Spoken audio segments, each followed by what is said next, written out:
Hey everybody, how you doing this week? Hello, how are you? I'm Lynn Marie. And I'm E3. This is your weekly dose of entertainment, encouragement, and something extra. And today we were sitting here trying to figure out what we were gonna say, and we both came out with Wayne Dyer quotes. And we looked at each other and we both at the same time was like, we should talk about Wayne Dyer. All right, so I don't know. Who is Wayne Dyer? Wayne Dyer. I don't know if you're familiar with Wayne Dyer. My friend Karen Mullen is the one who introduced me to Wayne Dyer in a book called Wishes Fulfilled years ago. I love Wayne Dyer. Very thought-provoking stuff. And one of the things he says that I love all the time is about staying present. And I write about that all the time as well. But, you know, last week we talked about thoughts become things.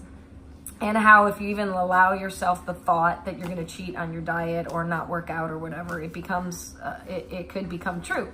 So for me, I had this aha moment when I realized everything in your world started with a thought.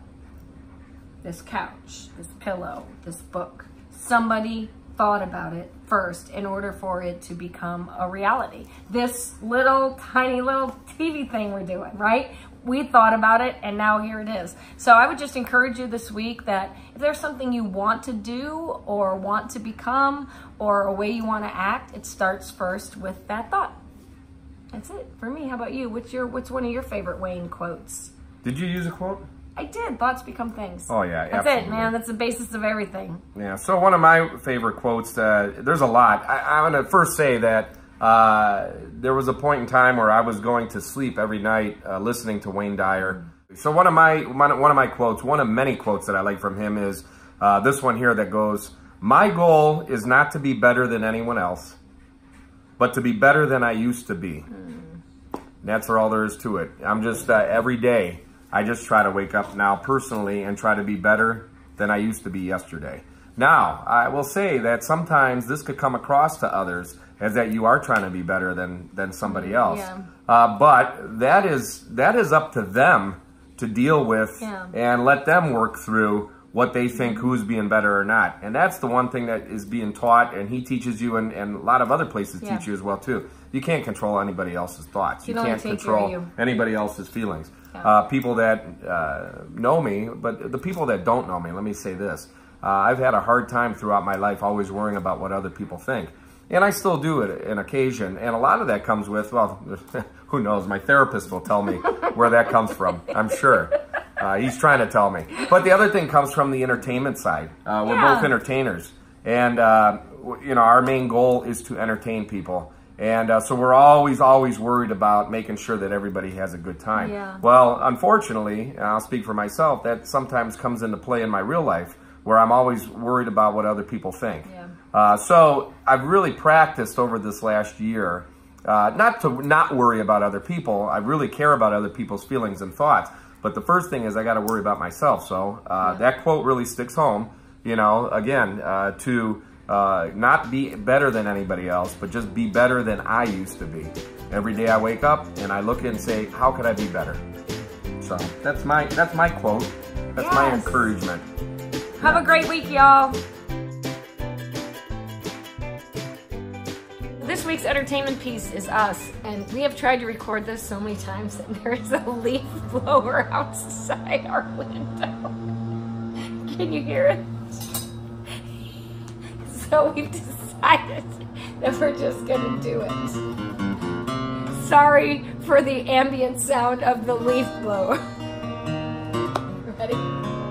Oh, this is a song I wrote with two friends of mine a while ago called Josh and Arliss helped me write this. I heard it when I went to church one day, and the pastor at that time said, if you always do what you always done, you'll always get what you always got. And I thought that sounds like a song, so I wrote this song, and it's actually coming out of retirement. You and I are gonna. The leaf blower is in the key of A flat for those of you playing along. Oh, you know. Ready? You won't hear it.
That's it, done doing. Whatever you are sick and tired of doing, stop doing it. Can you make the leaf blower stop? He's done doing. Hey guys, so something extra today is me in my kitchen. I am going to cook something for you. Eddie is out tonight. His brother Rob and his girlfriend Stacy came to Nashville for the weekend, so they are down on Broadway hoping to see Jimmy Buffett at Margaritaville. And so I'm here with James, and I thought, you know what, I'm gonna cook something that James and I can have for dinner that I can share with you. And it is a fabulous, ready, fettuccine Alfredo. I know everybody's on a diet and everybody's doing the low carb thing right now, but I have a couple suggestions to make it more low carb. And in fact, I'm doing low carb, so it's something that James and I can both eat, and James is doing gluten-free. So, and you may hear James in the background because he is having a ball in there playing with his Elmos, of course. So for my fettuccine Alfredo, what you're gonna need is a stick of butter, heavy whipping cream. Yes, I suppose you could use light, but that's really no fun.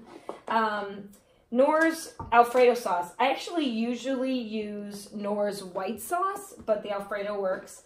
A rotisserie chicken. And like I said, I'm doing gluten-free with James, so gluten-free penne pasta. And this zucchini squash spirals is what I will be putting the fettuccine over, and some Parmesan cheese. And you could also throw in some peas at the end if you wanted to put some vegetables in with it. So that's it. It's really very simple ingredients, but it's amazing, and I promise you, your guest or you will love it. So let's get started. All right, the first thing we're gonna do is we are going to put a stick of butter and melt it on medium. And as soon as that starts to brown a little bit, you want to add your packet of Knorr's white sauce, or in this case, Alfredo sauce.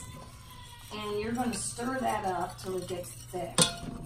And as it thickens, you're going to add your whipping cream slowly to it. The original recipe for this is actually from the Olive Garden. I had a friend who came to visit me in San Diego, and he worked at the Olive Garden at the time. He said, "You want me to make their fettuccine for y'all?" And I was like, "Yes." And then he gave us the recipe. So once that's all in there, then I let that go for a little bit. And while that's getting all thick and gorgeous, I am going to put some olive oil in this pan.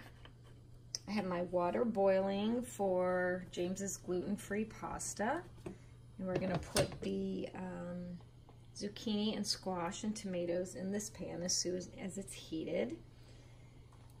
The Alfredo sauce over here is cooking nicely. I have it on medium. In a little bit, I'm gonna add the Parmesan cheese and some garlic salt to it. My water is boiling, so I'll add that pasta. You know, I didn't realize that although it's great doing this while Eddie is gone because I can do it without being bothered, it's very difficult to do with one hand. All right, so that's gonna go. Now we're going to add into this pan the zucchini squash. And yeah, very difficult to do with one hand, but we'll get at it. Just do that there. I added a little bit of water to the zucchini spirals just to let them steam a little bit in that. I'm gonna add a little bit of garlic salt to that. And I'm gonna add a little bit of garlic salt to my cream mixture. I'm now adding about a cup of Parmesan cheese. Maybe a little more. So good. And this is when I would add some frozen peas if you were going to add it. James has come out, and as you can hear, with Elmo. His noodles are almost done. And gonna see if he's gonna eat with me. So while this is all cooking, I will tell you that I used to think I couldn't cook, and I have a friend who I shouldn't say her name out, Lawrence, who used to say she could not cook. And I used to say, yes, you can. Anybody can cook. I promise you, if you can boil water, you can cook. Lawrence cannot cook. But everyone else, you can cook. And you can make this recipe. It's super, super easy.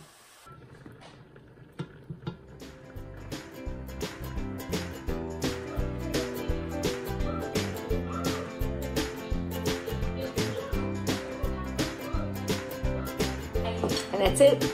Enjoy. It's so good. I'm so excited. And so is Elmo, apparently.